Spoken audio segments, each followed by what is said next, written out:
Hey, bienvenue dans cette nouvelle vidéo. Aujourd'hui, je vais te montrer comment adapter ta charte graphique pour la transformer en charte digitale. Mais avant ça, pense à t'abonner pour ne pas manquer mes conseils pour développer ta marque. Tu viens de créer ton logo et ça, c'est super. Maintenant, c'est le moment de créer ton site internet et c'est souvent là que ça se gâte. Si tu l'as pas encore vu, je t'invite à regarder ma vidéo pour découvrir comment créer de A à Z une charte graphique. Une fois que ta charte graphique est créée, on va maintenant parler de comment la décliner pour créer une charte digitale. Et oui, ce serait trop facile si c'était exactement la même chose. Dans un premier temps, on va parler de l'accessibilité. L'accessibilité, c'est le fait de rendre accessible à n'importe qui ton site internet, et cela inclut les personnes souffrant de handicap, visuel, cognitif ou bien auditif. Sais-tu que plus d'1 milliard de personnes dans le monde souffrent de handicap? C'est pour toutes ces personnes qu'il est important de rendre les sites internet accessibles. Maintenant que tu as créé ta charte graphique, il est important de s'assurer que ces couleurs sont bien visibles pour tous et qu'elles permettent une lecture fluide. J'ai repris la charte graphique créée pour la marque de thé Cocooning Tea pour vérifier si celle-ci était adaptée au digital. Comme tu peux le voir, j'avais choisi 4 couleurs. J'utilise l'extension ou bien le site Color Contrast pour m'assurer que le ratio est bien respecté. Le site est assez facile d'utilisation. Il suffit de rentrer le code hexadécimal de la couleur de fond et du texte pour vérifier le ratio. Plus il est haut, mieux c'est.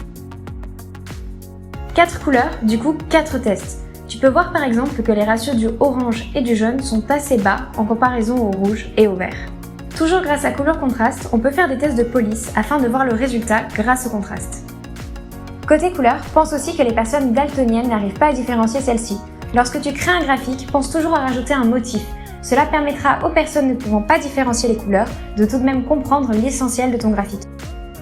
Il y a quelques codes bons à savoir concernant la police.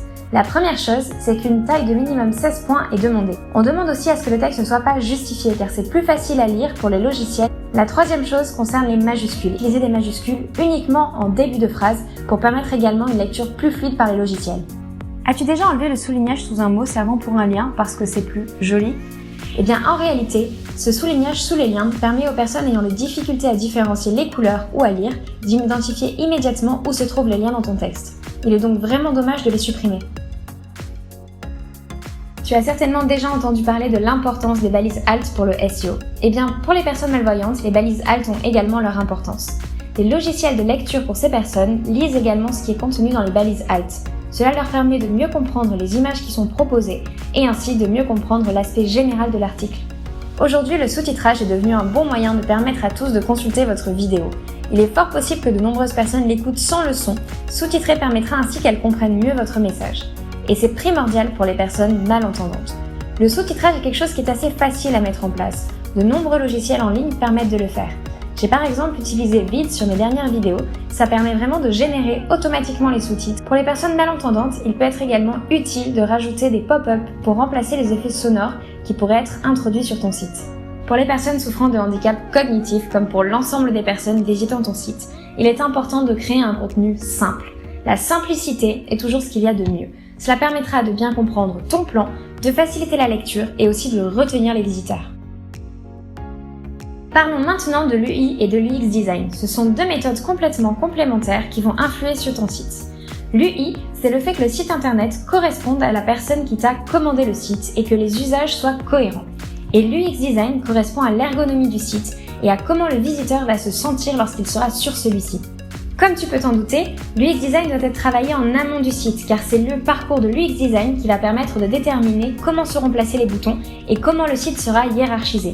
Pense donc à faire une étude avec des utilisateurs avant de créer le plan du site et ainsi à reproduire cela de manière cohérente sur ton site. Il y a aujourd'hui 5 conseils à prendre en compte en UX design. Premier conseil, c'est de créer un parcours utilisateur qui soit le plus simple et fluide possible parce que plus il sera simplifié, plus l'utilisateur aura tendance à rester sur ton site. Le deuxième conseil, c'est de prévoir un parcours avec des call to action. Les call to action, ce sont les petits boutons que tu vas disposer tout au travers de ton site.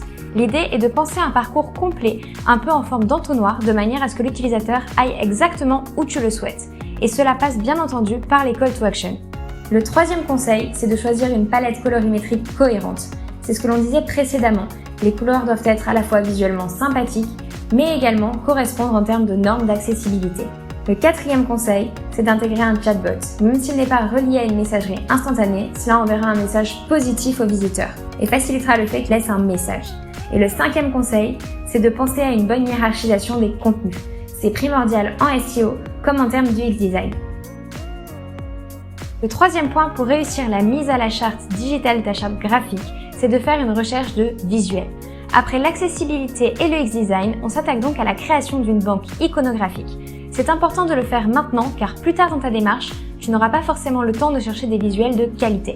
Pense donc à prendre ce moment en amont de manière à pouvoir chercher des visuels cohérents et pense à faire un équilibre sur ton site entre des visuels de banque d'images libres de droits gratuites ou payantes et des photos que tu auras prises notamment pour illustrer les membres de ton équipe. Tu l'auras compris, l'idée n'est pas de révolutionner ta charte graphique pour en faire une charte digitale, mais simplement de l'adapter de manière à ce qu'elle corresponde aux normes du web et qu'elle facilite l'accès à tout le monde tout en étant cohérente graphiquement parlant. J'espère que cette vidéo t'a plu et qu'elle t'aura donné les conseils dont tu avais besoin pour transformer ta charte graphique en charte digitale. N'hésite pas à t'abonner et à me dire en commentaire quel autre type de vidéo tu souhaiterais voir. À très vite!